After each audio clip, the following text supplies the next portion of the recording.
G'day and welcome back to my channel. Now the St. Louis, it's coming along leaps and bounds. She's all kind of yellow there. I've got a white bottom happening.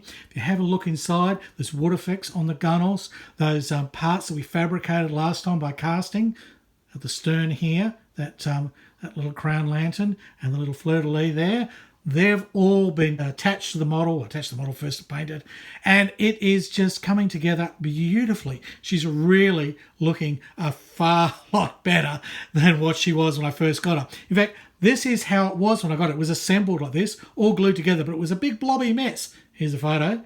And in the matter of the last 3 or 4 weeks, I have transformed it into this. And so there's really no glue on it yet. That's just a dry fit. So it fits together. It's painted lovely, and I've got so much more to come and so much to show you in this video. So does that sound interesting? I hope so. Rightio, roll the music.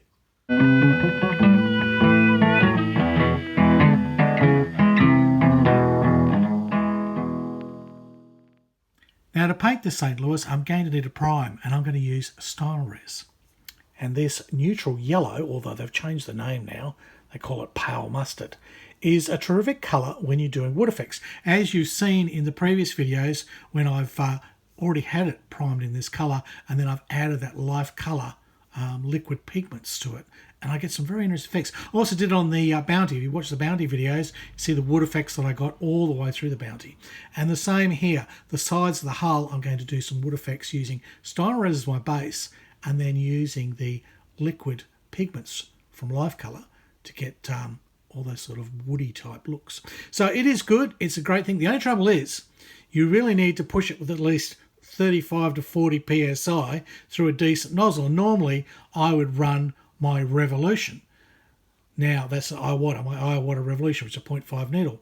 But because I've been bench testing these cordless, I actually ran it through this, through a Neo, which is only a 0.3 needle. Well, it actually worked. I got a 30-minute session out of this thing before eventually it either ran out of juice or it just sort of said, too much. And that's not bad, actually, because you'd be flat out getting half an hour out of a Neo running Stynylrez anyway. So I was pretty happy with that. But Stynylrez gives me the kind of really neutral sort of satin finish that then is perfect for all the water-based paints that I want to put over the top. They all fix very well and bind and sit on it. I mean, the combination for me, Stynylrez, which is a polyurethane acrylic, and then my other water-based acrylics over the top, and then my life colour pigments, which are also water-based, it all works. It all works in harmony. And it doesn't mess up my bronchitis. No. Okay, so I won't be using, that's my my Water Revolution, but unfortunately that cordless, which the battery's cactus on it, it doesn't have enough pressure. So it was only this one that had the pressure, and I had that set up with a Neo for the moment. Show that in the next video, how I custom made a little valve for it so that you can remove the Chinese brush that it came with and put something decent on. Well, as decent as the Neo is, it's not a bad little workhorse. All right, this is what we ended up with. And I've already done this half with the white on the bottom. I'll talk about that shortly, how I measured that up and masked all that in. Wasn't that hard, really? Wasn't that hard at all? The Stynylrez has given me that base that I want. I haven't gone too heavy with it on the body because the plastic was brown in this kit, because that will give me shading and highlights and everything. You know, it just adds to the patina. I have put extra Stynylrez all up on the railings because they need to be yellow. But do they need to be as yellow as that? Like that whole area there is yellow? I don't think so. And I think there's a little trick we can do here to make this look even better. Painting the white, or off-white, of the lower hull, it was a little tricky. It's not a straight line. Like quite often when you're doing basically a plimsoll line, it is level with the keel, you know. But in this case, and often with these older ships, they curve. At least that's what Airfix is telling us here, and it rather looks nice. I mean, really, plimsoll lines probably came more in when ships were a lot bigger and they were carrying a lot of cargo, and really you want to know if the ship is listing or it's tilting at the stern or the bow, you know, that sort of thing, because your cargo's in there. So a plimsoll line lets you know, is the ship level with the water or is the cargo all out of shape? So this is a fighting ship, and they don't seem to be too worried about that. I don't know. this is how it is in the instructions. So if you know more about that, let me know. But basically, this line demarcation here is a curve. And the only reason this is painted white is that's actually an anti-fouling paint. As far as I know, the white paints they had back in had lead in them. So the lead probably dissuaded any algae or any gunk from basically growing on the bottom of the ship as much as possible. I mean, they've still got woodworm and all the rest of it. And, whale poo, anything like that. Yeah, it's all in the water all the time. Don't drink the water. No, the fish is pissing it. Okay, now the Airfix instructions show you it following this plank here and ending up just there on basically the stem. Now, I counted down. It was 5 planks from memory. Yeah, 5 planks from the whale line. Now, there's a whale line here. A whale line's a bumpy bit. It's a bit that sticks out, right? It's a bit that bumps the side of the boat so the whales can come up and kiss it. All right? Don't know. It's a whale line. Whale lines do bump out there for other ships and things to bump against. So it's basically a bumper. Now there's a whale line just there, right, which is indicated on here. It's just below, that whale line is just below that gun port. So you can see that it's thinner. The whale line is usually thinner than the planks, well, they can be wider. In this case, this whale line is thinner. Then there is 5 planks, the 5th plank of which is a bit darker. Now for what we need to do, we need to go just after that. So if you measure down your 5 planks from there, you then find there's a nice little indentation, which is very easy to mask against all the way along, and that will give you the line so that you can get that nice curve on the hull. And it kind of works. It's I like that curve. I mean, they may have painted straight across here. If they were doing a proper plimsoll line where they needed the level of the ship to, as I say, check for cargo and weight. But for the instructions that we're given here and the prettiness of the kit, I will go with this curve. And it really wasn't that hard. Now, I painted it with some Hataka Insignia white, and that was over the Stynylrez. So that's given me an off-white colour. It's not quite white. In fact, this instructions here are very yellow. I know the camera makes them look white, but these instructions are actually quite yellow.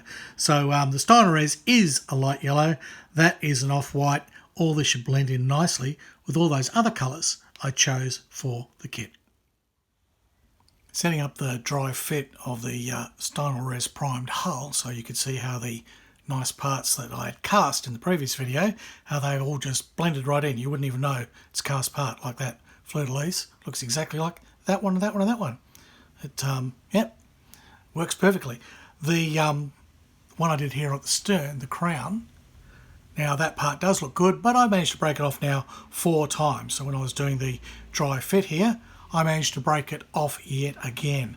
And I think the problem was the CA glue. So what I did this time is I used PVA or white wood glue. The reason being is it has more flexibility. So I should be able to tap that. Yeah, look, I can tap that now, and it doesn't shear off. Trouble with CA glue is it's very good, but if you kind of tap sideways on a piece that has CA glue, it shears, it snaps off. Like it glues this way, but when you go sideways, you do a shear motion, CA glue just snaps. So it does have problems. Anyhow, that is quite nice now, so that will slide nicely into here, and it will look just like it's supposed to. It'll look fabulous with both of the crown. I'll need to do a clean up there. I haven't sanded the little bit of white glue that's gone through the edge, but that'll look perfect. It'll look just as nice as that one. In fact, here's a photo of how it looked before I bucket it. Now, another thing I'm doing right now while I'm waiting for the Stynylrez to cure, although the Stynylrez is dry and you can do some things on it, I like to let it just sit a little while longer, than the 5 or 10 minutes. It's basically touch dry after 5 or 10 minutes here. Middle, I've got 20 degrees. It's middle winter here, but it's 20 degrees in my hobby room. So one thing I'm doing is I'm working on some little things that need doing. And one of those was the bulkheads. Now, these little bulkheads here are the ones that had cannons in. And these are the ones where the guy had glued the cannon to the quarterdeck, and he glued it here, and there was glue everywhere. And there was glue all through the little hole that's in the railings. Now that has a little raised section on it, but that got sanded off when I had to fix all this up, because once I cut away all his guns, this railing broke, and I had to refabricate this railing. So that wasn't too hard, but I'd lost the little bumpy rings. And then I noticed in the box art they were kind of everywhere, and they are on the side of the hull as well. So everywhere that a cannon is poking through, or a little murder gun, there should be a nice round hole, and there should be a little raised ring. I don't know if you can quite see it. There is a raised ring there. And I've made that raised ring out of some evergreen tube, and I've just cut off a tiny bit. I'll do that in a sec. I'll show you how it's done. So for this bulkhead here, which sits on this side, there's already some holes for guns to go through, but they're a different size. So that the model's consistent, I'm running a drill bit through. I'll work out what size that is to put on the bottom screen. It was just the one that fitted. So I'm now going to use that drill bit in every single one of these holes, so I have a consistent size all the way through. Slightly wider than what was there before, but that is going to help so much more with putting the cannons through. It'll also allow a little more space to see detail. So I'm happy with that. Even if it might be slightly oversized scale, it's going to look a lot prettier, and it means I'll have a consistent look. And plus, that is the width inside my tube. All right, so my tube piece is going to fit. So that way, I'm going to have nice little tubey, roundy, ringy things, ring of confidence. I'll have a ring of confidence. It'll look nice. Anyhow, that's just a little thing that I'm doing. There's also going to be some scratch work, but I'll probably leave the next video because I've been doing some research into what happens here. Because at the moment, there's no way for our little guys to get from deck to deck to deck to deck. Like usually, there's ladders and stairs from deck to deck. I couldn't find any plans of the St. Louis, but I did find plans for, I think it's called the Corleone, and it's basically the same ship. It's in fact, in some of the places I went to, they said you could use the rigging diagram, the layout, either or. They're the same. Same number of decks, same everything. Slightly different setup with the doors, so you've got to take that into account. So at the back here, I really don't have any openings for ladders, but here on these two bulkheads, there are openings. There's two there and two there. So there would be ladders then coming down 1, 2, 1, 2. And if I can integrate that in with the awning over there, so they're getting their shade to have their wine and cheese during their breaks on this French ship, then I think that's going to look a little more believable, and it'll just be a fun little thing to do, and it really won't be that hard. Anyhow, I'll keep moving along. I'll get these parts all done, and now I can move on with the Stynylrez. Once it's sort of cured, we can then mask that up and start painting the hull.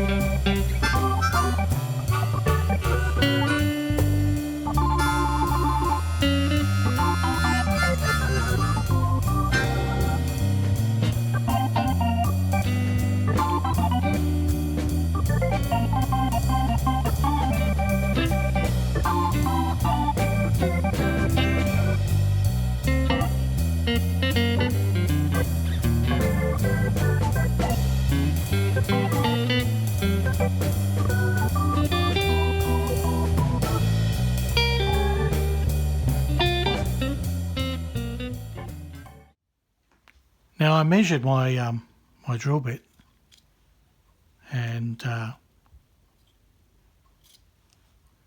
probably see there it is a 3mm. Okay, so that's what I've been using. I've been using 3mm to drill out all those bulkhead cannon port holes, and also through here on the hull. So every hole is now a 3mm diameter. And some of them already came with little surrounds and bumpy bits. That's fine, those did. Those are those bulkheads. Both of them now have the hole drilled out, 0.3mm, and I've got a touch of Stynylrez on there. Probably needs another coat on that one. So they're all set up and ready to take cannons poking through them. And they'll look really nice. And they're nice and big, so they won't interfere with the part. And you know, it's just consistency through the model. Now, fine on this side, that's ready for some effects. I'm going to paint the bottom of the hull white. It's going to be wood effects here in the middle. There's a cream bit here, and then there's a French blue peat there. Okay, so that's all fine. Oh, that's that. There's that Fleur-de-Lis, right? Fleur-de-Lis there that we made, and it's the same as the other ones. You can't tell. Well, not unless you look really closely. So on this side, you've got to imagine your deck's in there. So let's put a deck in. So quickly just dry fitting this so I can show you what my idea is. This little bulkhead that I've done here has this lovely little wood effect. I know the canopy's going over there, but all of this yellow along here I don't think is correct. It would have either been red or blue or white or something, and I really want to get the effect of the yellow rail and then the wood underneath, which is what we've got here. And in the other parts of the ship there's yellow railing, and then there's there's various colours, which makes sense. So I could go to that extent, but I don't think it's worth painting all the blues and the reds in there. But what I could do is mark the rail and preserve it yellow, and then score my boards underneath. And the same here, because I've got a whole raised section here. So I'd keep that part, but then here as it steps up, instead of that being bright yellow, I will put a little wood effect in there. And that will just break up the monotony. I don't have to worry about it here, because when that piece goes in, it just leaves the rail. I don't have to worry about it here at the stern, because when this piece goes in, it just leaves, it's stepped nicely, and it just leaves the yellow railing. I won't go to any sort of trouble there. But I think this section here and this section here could have a wood effect and some planking, just as I did for this part. So let's explore that. Now you may have noticed this little thing here, which is really handy when you're trying to paint. When you're trying to paint a whole half, there's nowhere you can stick your hand, even though I wear a glove when I'm doing it so that I don't accidentally put fingerprints. The trick now is really, touch things as little as possible. Once I start painting, I really don't like to touch the model at all. And this will be going up on pedestals real soon, so that I don't have to hold it. I can move it with a pedestal and rotate it. Now, to do this, you'll notice I've put down a tea towel, because I've started painting, and also I don't want to get grub on this, and also I don't want to damage anything. So I want the softest layer I can underneath to for this to sit on, because I'm going to be pushing down because I need to cut some planks. So let's do some calculations. This is very simple ones. So this will go here, but there will be the width of the plank there. And there's actually a little line there. Goes down, that's good. And there's a little line across there, and then line up. So that's good. We'll allow for that line. So we'll need to measure that. And you could just wing this and figure it out. It's basically just go for it. It probably wouldn't matter, because as I say, we have a canopy going over the top of this. But I'm anal enough that I want to know what's going on here. So that little line there is about 2 millimeters. So that's 2 millimeters. Yep, it's actually wider there. So actually there's that little ridge. I'll probably follow it. Is it a straight line? Yes, it is. So what's happened here is there is a curve on this. It curves up. So in the middle it's 2 millimeters, on the edges it's 3. But we could actually draw a nice level line with the deck. Almost there. So that's good. There's actually a line. So we'll mark that first. And the thing is, Stynylrez on here won't get marked with a very light pencil mark. It'll come off with an eraser if I change my mind. You just have to take my word on that. So it's not quite, oh yeah, that's pretty well level with the deck. So that is level with that where that deck joint is. So I'll just give this a mark. Okay, that's just above where we need to be. It's not bad. All right, so that'll be it. Now I'll need to measure how wide are my planks. So I've got about 13, 14 mil there, and I did 1, 2, 3, 4, 5, 6. So they're about 2 millimeters each, roughly. Yeah, so if I do 2 millimeter planks, that will look reasonably good. So, okay, I'll only need to go down to just before where the deck's going to sit. So that's 13.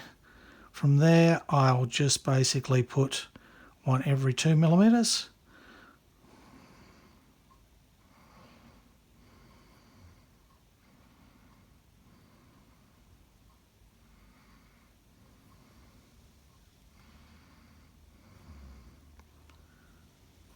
Okay, so if I score along those lines, they should give me a reasonably nice little planking effect. It's going to match the rest of it.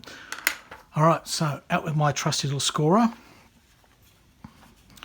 Positioning this so I'm not going to knock the fleur-de-lis off. And let's see how we go. I might get my big head in the way of the video. That's just how it's going to have to be because I need to see what I'm doing. So, positioning it there.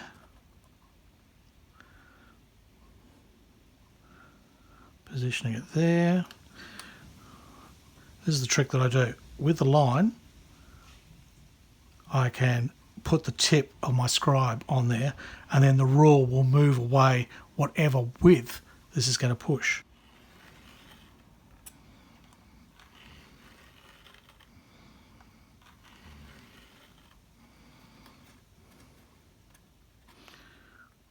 Sliding down to my next one, all I've got to be is parallel. And I'm using this little edge piece here to help hold the rule in place.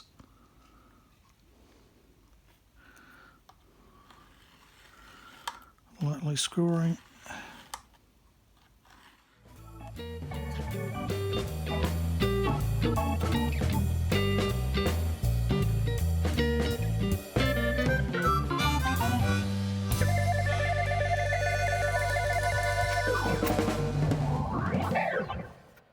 Those are all scored now, midships. That little section at the back there, that's all scored, and I've rolled it off the hole for the cannon, which seemed rather nice. And then I also realised there was this section here, which was just all yellow. There was nothing much there at all. There's a little place here.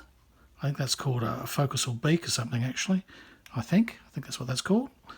And there was the focusal bulkhead, but big patch of yellow again. So I've left enough for the I'm not going to paint that little top bit, which will be the rail, and then I'll leave basically the rest of the prow here. So I'll just have a little piece here with wood effects. So let's see how we go now using the Life Colour liquid pigments, just to carefully paint in there and try and get some wood effects. Now, I went into some detail in the previous video about how to use this wood deck shader or shadower.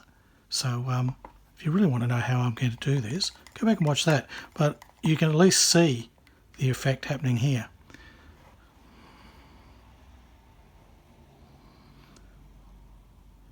Now, the beauty about scoring these lines is, because this is like a wash, it will, through capillary action, just run into that little edge that you've scored. So that's rather handy. So, slapping it on a bit thick there, Harriet, any? Never mind. It's going to get grimier as it goes to the bottom.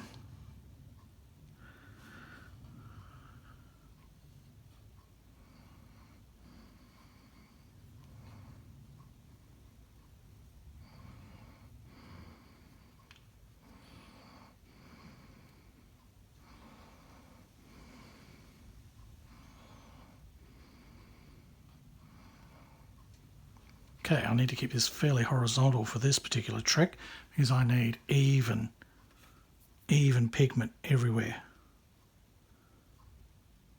Well, even pigment with little scrapes and things.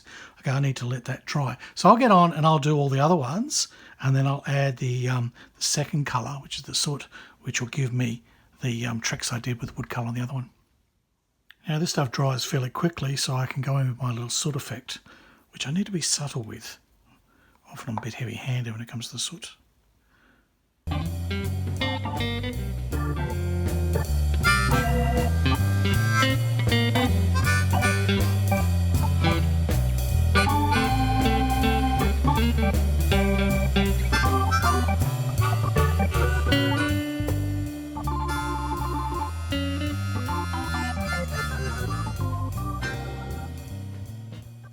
Now, if you make a gaff like I've just done there, you can use this remover.